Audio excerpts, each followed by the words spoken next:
कद्दू को काशी फल, सीताफल, कुम्हड़ा, पेठा आदि के नामों से जाना जाता है। भारत में कद्दू की खेती पुरातन काल से होती आ रही है। यह भारत में सबसे लोकप्रिय सब्जी है। सब्जियों में कद्दू का विशेष स्थान है। भारत में कद्दू का दूसरा सबसे बड़ा उत्पादक देश है। इसका उपयोग खाना पकाने और मिठाई बनाने में भी किया जाता है। कद्दू में विटामिन ए और पोटेशियम का अच्छा स्रोत होता है। कद्दू आंखों की रोशनी बढ़ाने में मदद करता है, रक्तचाप को कम करता है और इसमें एंटीऑक्सीडेंट के गुण भी पाए जाते हैं। इसके पत्ते, तने, फलों का रस, फूलों में औषधि गुण होते हैं और इनकी कोमल पत्तियों तथा फूलों की स्वादिष्ट सब्जी बनाकर इसका उपयोग में लाया जाता है। कद्दू के पके हुए फलों को साधारण ताप पर अगर रखा जाए तो बहुत लंबे समय तक इसे रखा जा सकता है। कद्दू या सीताफल की खेती प्राय सभी प्रकार की मिट्टी में किया जा सकता है।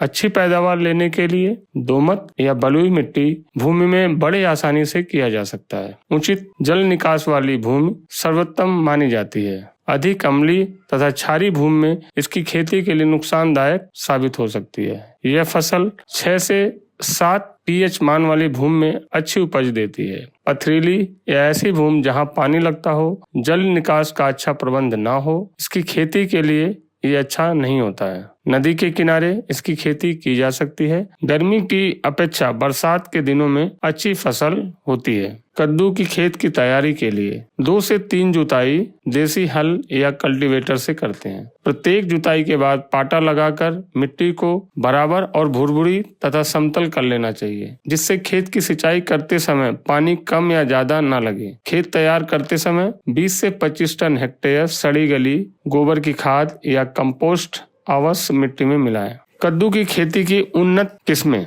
वैज्ञानिक दृष्टि कद्दू के अंतर्गत 3 प्रजातियां काशी फल, विक्टर तथा कुकुरबिटा मैक्सिमा आती है। भारत में कद्दू की किस्में पूसा अलंकार, पंजाब 56, पूसा हाइब्रिड, काशी शुभांगी, नरेंद्र उपहार, नरेंद्र अग्रिम, नरेंद्र आभूषण, सरस आदि मुख्य हैं। भारत के मैदानी क्षेत्रों में कद्दू की फसल वर्ष में 2 बार बोई जाती है, एक गर्मी के समय में और दूसरी ठंडक के समय में। गर्मी की फसल की बुआई मुख्यतः फरवरी मार्च में की जाती है और बरसात के फसल के लिए बीज की बुआई जून से जुलाई में बोया जाता है तथा पर्वतीय क्षेत्रों में इसकी बुआई मार्च और अप्रैल के बीच में बोया जाता है। अगर हम बीज की बात करें तो 1 हेक्टेयर में कद्दू की बुआई के लिए 5 से 6 किलोग्राम बीज की आवश्यकता पड़ेगी। एक स्थान पर कद्दू के 2 या 3 बीज बोए जाते हैं। आमतौर पर कद्दू बोने के 65 से लेके 90 दिनों के बीच फल तुड़ाई के लिए तैयार हो जाते हैं। फलों को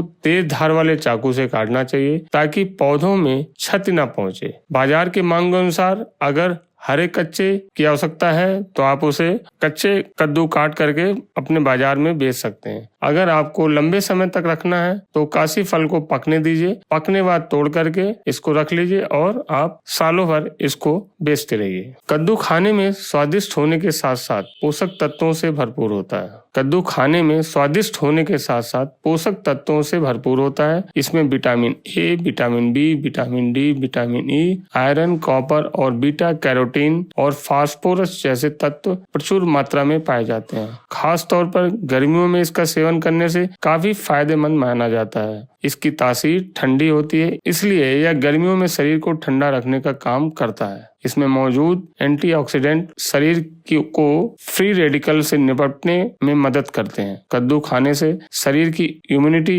मजबूत होती है और कई गंभीर बीमारियों से बचाव होता है। यह शरीर को हाइड्रेट रखता है, पेट की गर्मी को शांत रखता है। आइए जानते हैं कद्दू के खाने के क्या क्या फायदे हैं। कद्दू में मौजूद बीटा कैरोटीन एक शक्तिशाली एंटीऑक्सीडेंट है। स्किन हेल्दी बनाने के लिए आपको मदद कर सकता है। यह आपकी स्किन की सूजन को कम कर सकता है, साथ साथ स्किन को शांत रख सकता है, जिसमें आपकी स्किन की खूबसूरती बढ़ जाती है। अगर आप गर्मियों में वजन कम करना चाहते हैं तो डाइट में कद्दू को शामिल कर सकते हैं। दरअसल इसमें फाइबर की काफी मात्रा होता है जो पेट को लंबे समय तक भरा हुआ रखता है। वहीं इसे कैलोरी कम मात्रा में होती है इसमें बढ़े हुए वजन को कम करने में मदद मिलती है। कद्दू में विटामिन सी और एंटीऑक्सीडेंट भरपूर मात्रा में पाए जाते हैं जो इम्यूनिटी बूस्ट करने में मदद करते हैं। ह्यूमन सिस्टम मजबूत होने से कई गंभीर बीमारियों का संक्रमण से बचाव होता है। इसके अलावा बीटा कैरोटीन होता है जो प्रोटेक्ट कैंसर और कोलन कैंसर